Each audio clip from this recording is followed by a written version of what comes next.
The Eastern Caribbean, VON Radio, from the Federation of St. Kitts and Nevis.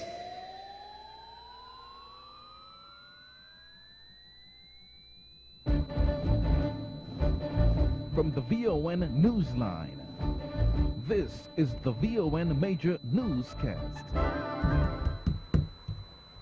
Good evening, I am Tashwan Tyson, in with your VON Major News package for today, Monday 23rd September 2019.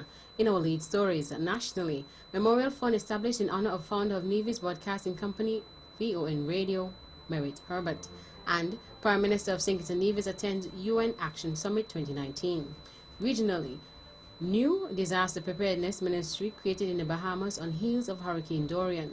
Internationally, UK Labour Carwin wins party backing in crunch Brexit vote.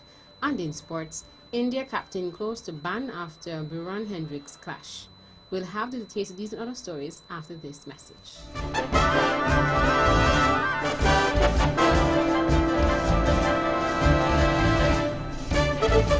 Another look. Different from how you've seen it before. Another look. Takes an in-depth look into business, politics, science, technology, religion, and more. Another look. Featuring documentaries from the BBC, regional features, and local ones too. Another look. Every Monday at 3 p.m. on the Eastern Caribbean's powerhouse, VON.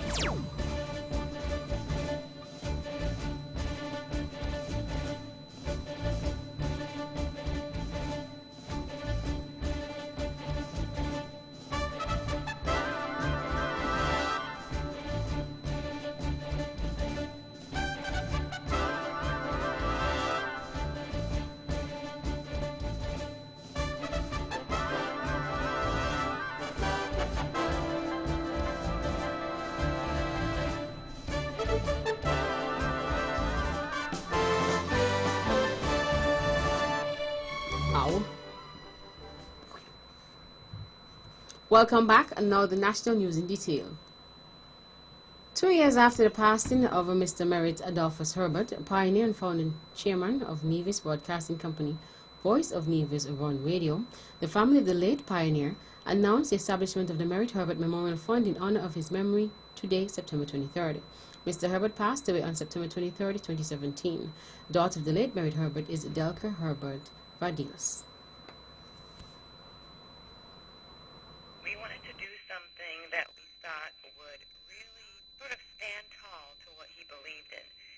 He found that the young people were very important to him, and he always wanted to help them flourish in whatever manner. And since communications was a big part of his life and love, we are launching the establishment of the Merritt Herbert Memorial Fund, and it's our hope that we can help assist young people who wish to further their studies in communication. Also expressed her gratitude to the public. I just wanted to thank everybody for their support over the last couple of years. Everybody has been so supportive of the family and the radio station and continue to support all of our efforts in the community. So we are very grateful for that. Daughter of the late Merritt Herbert, Delka Herbert Vadilas.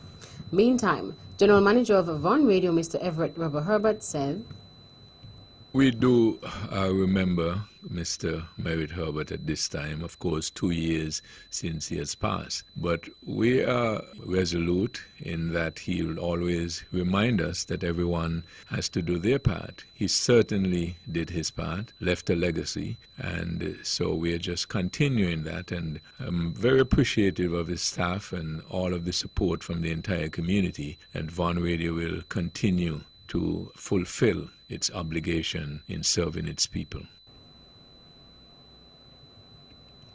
General Manager of VON Radio, Mr. Everett Weber Herbert. The Prime Minister of St. Kitts and Nevis, Dr. Honorable Timothy Harris, is leading a delegation to the United Nations Climate Action Summit 2019 on September 23, 2019, at the UN headquarters in New York. The Climate Action Summit 2019 serves as a public platform only for the leaders of member states, as well as finance, business, civil society and local leaders from public and private sectors to present plans to cut greenhouse emissions by 45% by 2030 and to get carbon neutrality by 2015. He is accompanied by Foreign Affairs Minister and Nevis's Premier, Honorable Mark Brantley, SKN UN Ambassador His Excellency Sam Condor, and Permanent Secretary in the Office of the Prime Minister, Andrew Skerritt. At that event, Prime Minister Harris drew the attention of the international community to the inextricable link between climate change and the global rise in non-communicable diseases, NCDs, such as diabetes and hypertension, both of which have caused most of the NCD deaths around the world, individually and in combination. Second to the Paris Climate Accord, according to the Secretary General Antonio Guterres, leaders of government, business, finance, and civil society are being encouraged by the Secretary General to announce bold actions and multi-stakeholder initiatives that will spearhead ambitious actions on the ground at the end of the summit. Tropical Storm Karen, the 11th tropical storm of 2019 Atlantic hurricane season, has downgraded to a tropical depression and is currently located in eastern Caribbean Sea. It is currently located 135 miles to the south-southwest of St. Croix at 15.9 degrees north and 65.6 degrees west, with maximum sustained winds of 35 miles per hour and wind gusts of 46 miles per hour, moving to the north-northwest at 13 miles per hour. Tropical Storm Karen is affecting the area. It will generate cloudiness with showers and thunderstorms to the Leeward Islands and British Virgin Islands over the next 24 hours. Possible rainfall total over the next 24 hours is 0.5 inches. Meanwhile, Tropical Storm Lorenzo is the 12th named storm located in the far east Atlantic. Lorenzo is located 225 miles to the south of the southernmost Cabo Verde Islands, moving west at 80 miles per hour. The newly formed tropical storm will track to the west, then west-northwest through the course of the rest of this week across the open waters of the eastern Atlantic. Lorenzo is expected to become a hurricane sometime Wednesday and could become a major hurricane by the end of the week. Lorenzo will bring no direct impacts to land through the next several days. Currently, no tropical storm watches or warnings are required for these eastern Caribbean islands at this time. However, cloudiness, showers, thunderstorms, and some gusty winds are possible during its passage. As a result, residents in low-lying and flood-prone areas should guard mainly against potential life-threatening rainfall. All residents of the leewards are advised to closely monitor the progress of Karen and be prepared to act should a shift of the track closer to the islands materialize. Federal Minister of Foreign Affairs and Aviation, the Honorable Mark Brantley, has praised the strong relations between the Federation and the Republic of Indonesia that has seen the Asian nation appoint an honorary consul and open a consulate in Basseterre. This is the first time in the Eastern Caribbean and only the second time in the region. The consulate was opened on Tuesday, September 17th. It praised Indonesia's bold decision 5 years later to appoint Mr. Farhan Lawrence, an honorary consul in Basseterre, St. Kitts and Nevis, to take care of the interests of Indonesians in the country and also to develop and deepen relationship between the two countries. St. Kitts and Nevis has in the past supported Indonesia's bid for the United Nations Security Council seat and added, according to the Foreign Affairs Minister, the Federation has continued to support Indonesia in the international arenas of which both are members, and Indonesia's independence celebrations reception was evidence of the friendship. The two countries established formal diplomatic relations in 2014.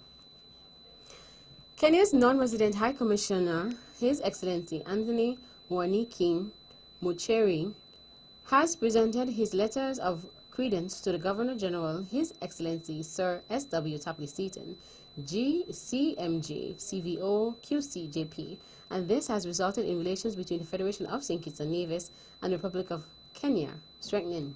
This comes following a week visit to the Federation.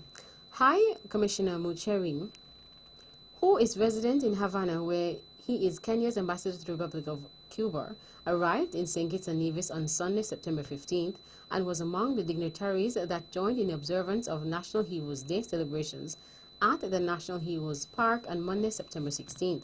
According to the visiting diplomat, the Republic of Kenya and the Federation of St. Kitts and Nevis has historically enjoyed warm and cordial bilateral relations which have continually being renewed through mutual and solid engagements in different multilateral fora, and which culminated in the need to establish bilateral relations in September 2016. Diplomatic relations between the two countries were formalized on September 22, 2019. A motion of a no-confidence bill 2019 was passed in law on Friday, 20th September, following 3 days of debate in the National Assembly. The passing of the bill is seen as a major step in strengthening the parliamentary democratic life in the Twin Island Federation. Mover of the bill, Prime Minister of St. Kitts and Nevis, Dr. The Honorable Timothy Harris, in his presentation explained that the legislature became necessary following the refusal of the former Denzel Douglas-led federal government to table a motion of no confidence in over 2 years. We had a motion of no confidence brought to the Parliament way back in 2012, and for 26 months, the defiant, outdated administration refused to bring the motion of no confidence. It was not even tabled on the order paper in the face of the tradition and convention of the system which we claim to follow. We said then that this was wrong, that this was a travesty, that this was an abuse of the Parliament in St. Kitts and Nevis. And we say we will correct it. The Honorable Timothy Harris. The motion of no confidence legislation provides for the period within which a question of no confidence must be addressed by the National Assembly and for related matters. It states that where a question of no confidence in the government is brought before the National Assembly in accordance with the provisions of the Constitution and the National Assembly Elections Act, the question of no confidence shall be determined by resolution of the National Assembly within a period not exceeding 21 days. Cabinet members here on Nevis on Friday, 20th September, declared their assets with the Integrity in Public Life IPL Commission. The Mark Brantley-led Nevis Island administration was given a deadline of September 30th by the Commission to declare their assets. Here is Premier of Nevis, the Honorable Mark Brantley. I am proud that today is September 20th, so we delivered 10 days before that deadline. Two colleagues, the Honorable Minister Eric Evelyn and Minister Brandy Williams, are abroad on government business, so they will file next week because it was a requirement that we file. We bring them in personally. And so my colleagues and I, the other colleagues and I went here today, and I feel very good that we as a government have been able to deliver this. The Integrity in Public Life IPL Ordinance makes provisions for a code of conduct to obtain declarations of the assets, liabilities, income and interest in relation to property of persons in public life for the offences and abuse of office, and to provide for related or incidental matters. Premier Brantley also noted the importance of this move. These declarations of assets will allow the three-member commission. Recall that one is appointed on the advice of the Premier, one appointed on the advice of the opposition, and the chair, who has to be a lawyer of over 10 years. They will be able to look at these declarations and determine if they have questions, if assets do not match with income, if expenditure does not match with income, ask questions as the case may be, and will be clearly entitled to investigate any matter in relation to that.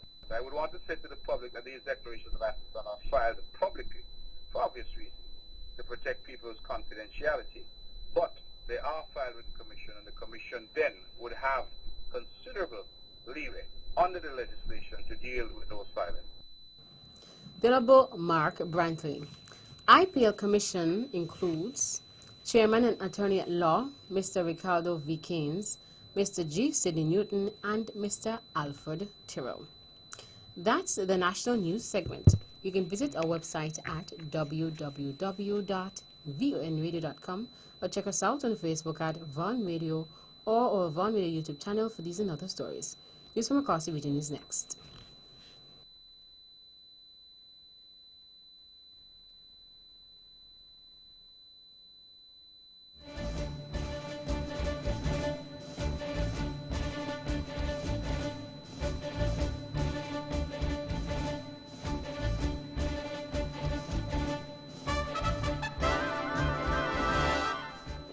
Life can be more fulfilling when we take the time out to smell the roses. And that's why your friends and family at the Bank of Nevis are experts at picking the flowers that best describe you. Whether you're planning to treat yourself after a long work week or finally getting around to that closet update, you deserve all the special things that life has to offer, and the Bond Visa card is here to help you achieve it. With just a swipe, you can turn a last-minute lunch date with friends and family into something worth remembering, with memories that will last a lifetime. Pampering yourself just got a whole lot easier, and after all, you deserve every refreshing moment of it. The ability to make your travel arrangements at your own convenience, whether by sea or by air, now rests within the palm of your hand. With a single swipe, the Bond Visa card can put a world of difference between life and truly living, whereas the only limit you may have is your own imagination. Apply today. The Bank of Nevis Limited, improving the quality of life.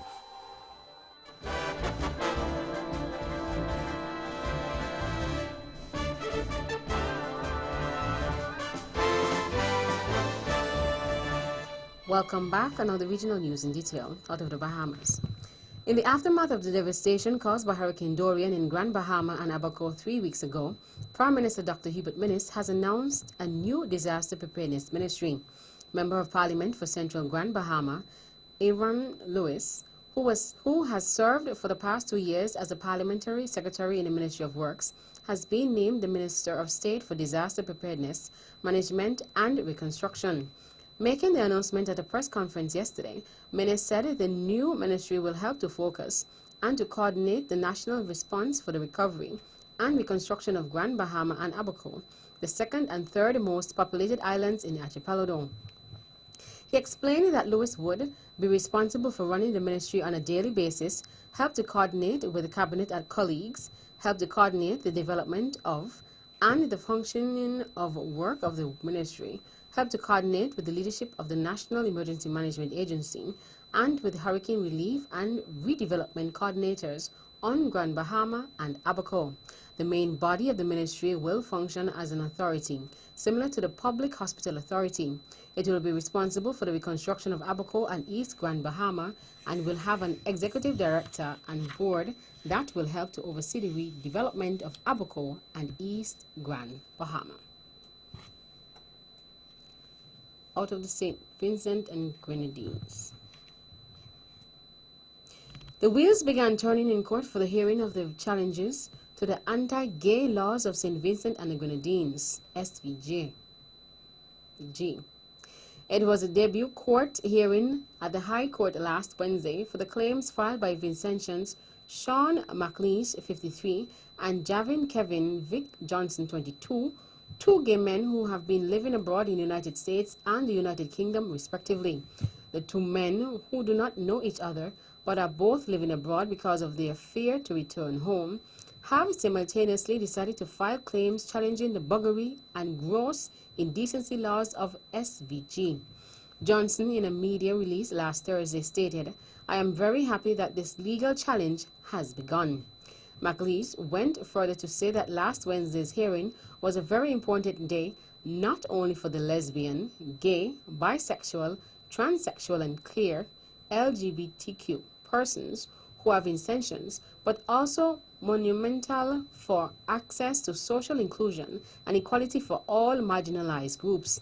McLeish stated that they just wanted to be free of this discrimination and its obstacles, which are fueled by the criminalization of homosexuality.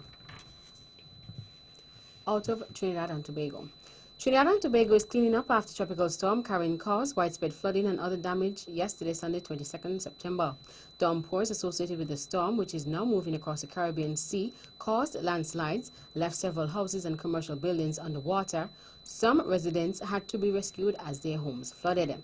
The high winds, meantime, downed utility poles and trees and blew off roofs. And even after a tropical storm warning was discontinued, a red alert for riverine flooding was issued at 3 p.m. because of the heavy rains, and the Met Office warned that flooding was a significant threat for areas near major rivers, causes, and tributaries as river levels were near threshold values and further rainfall was expected. By Monday morning, the alert had been downgraded to an orange level adverse weather warning. The storm, which will continue moving across the eastern Caribbean Sea into tonight, is expected to pass near or over Puerto Rico and the Virgin Islands tomorrow, Tuesday, 25th September. A tropical storm warning is in effect for the U.S. Virgin Islands, USVI, and Puerto Rico, including Vieques and Culebra, while a tropical storm watch is in place for the British Virgin Islands. And finally, out of the U.S. Virgin Islands, United States Attorney Gretchen C.F. Shepard for the District of the Virgin Islands announced on Saturday the unsealing of an indictment charging Virgin Island Police Department officer Yamon King with a variety of offenses, including bank fraud, aggravated identity theft, and forgery. Mr. King made his initial appearance in federal court on Saturday in St. Croix. According to the indictment, Mr. King defrauded one bank by depositing a $10,990 loan check intended for a third party into his own personal bank account on multiple occasions. In another instance, according to the charging document, Mr. King forged checks totaling $2,800 and deposited them into his own personal bank account. The case is being investigated by the FBI and the Virgin Islands Police Department Economic Crimes Unit. It is being prosecuted by Assistant United States Attorney Nathan Brooks. Attorney Shepard said an indictment is merely a formal charging document and it is not evidence of guilt. Every defendant is presumed innocent until and unless found guilty beyond a reasonable doubt in a court of law. That's it for Regional Stories. Stay with us for news from around the world.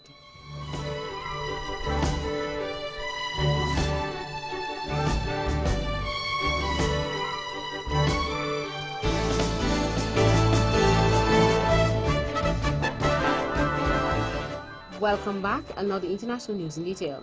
Jeremy Corbyn's policy on Brexit has triumphed at Labour conference as members endorsed his stance to stay neutral while negotiating a new deal. The party voted against a motion which would have seen Labour backing Remain in any future referendum. The BBC's Norman Smith reports.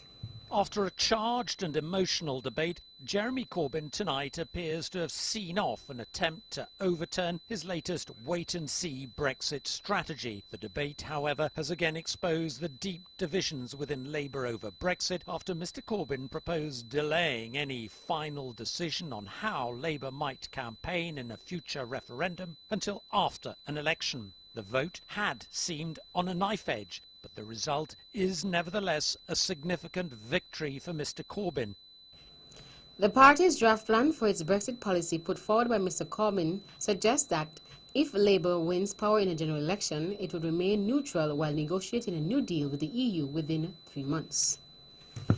U.S. President Donald Trump has defended raising the subject of former Vice President Joe Biden and his son on a phone call with Ukrainian President Volodymyr Zelensky. Mr. Trump denies reports he pressured Ukraine to investigate his would-be challenger in next year's election. A top Democrat said impeaching the president now may be the only remedy. The BBC's Gary O'Donoghue reports. President Trump was asked whether he was taking the threat of impeachment seriously. Not at all seriously, was his immediate reply. But he is coming under pressure to release the transcript of a July call to Ukrainian President Volodymyr Zelensky, in which Mr. Trump admitted discussing corruption allegations against Joe Biden and his son Hunter, who worked for a Ukrainian company for 5 years. No evidence whatsoever has been produced by Mr. Trump against the Bidens. Asked about the transcript, the president said he might release it, but was worried about the precedent it would set. And finally, a special climate summit organized by the UN Secretary General Antonio Guterres opened in New York, attracting leaders of government and leaders of the public and private sector. Mr. Guterres expected leaders to come with new and ambitious plans to reduce carbon dioxide emissions.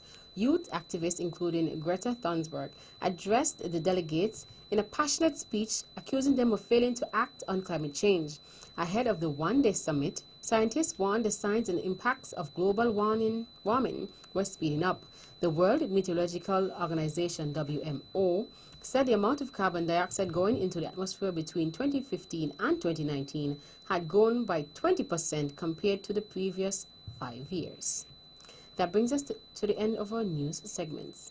The latest in sports is next.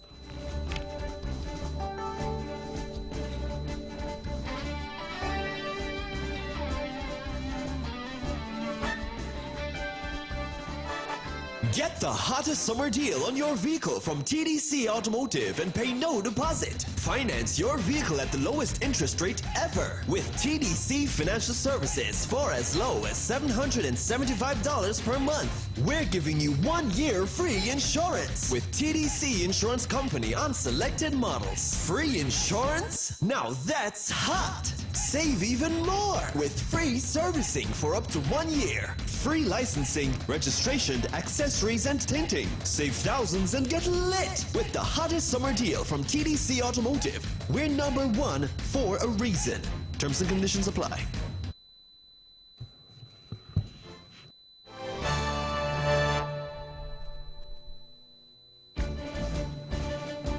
Another sports in detail in cricket. Indian captain Virat Kohli has been given 1 demerit point, moving him closer to a ban after making contact with South African's Behrad Hendricks. The incident happened during the third 2020 international, with Kohli found guilty of making inappropriate physical contact with the bowler while taking a run. He has been given a 30 demerit point by the International Cricket Council. If the 30-year-old gets one more by 15th January 2020, he faces a ban. Players who accrue 4 demerit points in a 2-year period are given a suspension. Kohli's first point came on 15th January 2018. On this occasion, the batsman accepted the sanction proposed by match referee Richie Richardson. In athletics, IAAF President Lord Coe says he hopes Cassius Semenya returns to compete in athletics within the regulations.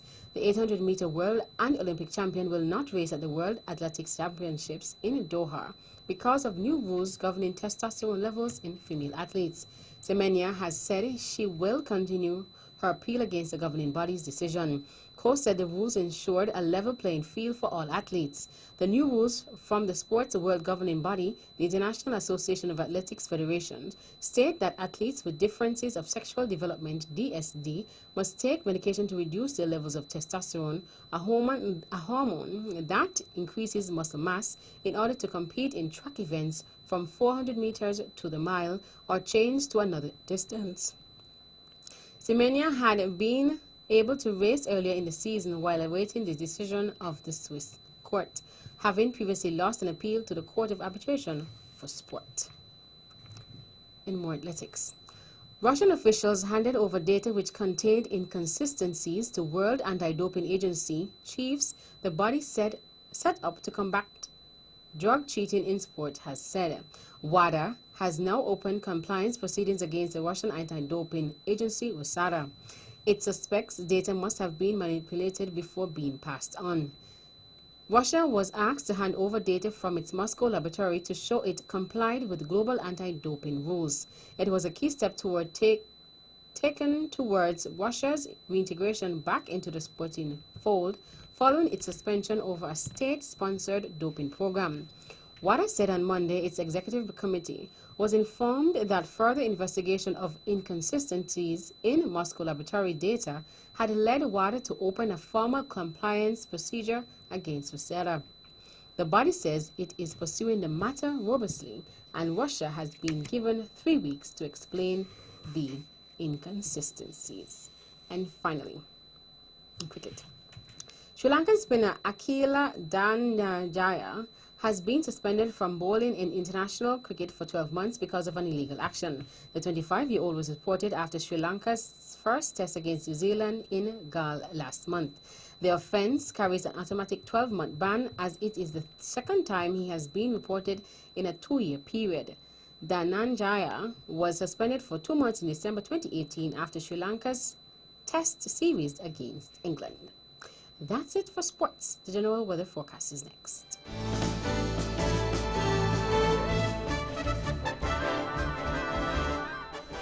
Welcome back, and now the local weather forecast for St. Kitts and Nevis.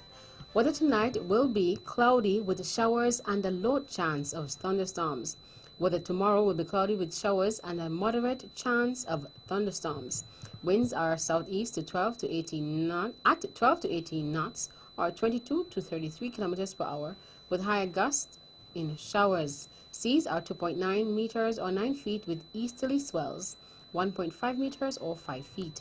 A small craft advisory and a high surf advisory are in effect. Sunrise tomorrow will be at 6:01 a.m. And that's our wrap up the Media News package for today, Monday, 23rd September 2019. Before we go, let's take a look at the headlines once again. Nationally, Memorial Fund established in honor of founder of Nevis Broadcasting Company, VON Radio, Merritt Herbert, and the Prime Minister of St. Kitts and Nevis attends UN Action Summit 2019. Regionally, new disaster preparedness ministry created in the Bahamas on heels of Hurricane Dorian. Internationally, UK Labour, Corbyn wins party backing in crunch Brexit vote. And in sports, India captain close to ban after Buran-Hendricks clash. On behalf of the rest of the news team, I am Tashwan Tyson, wishing you a pleasant evening.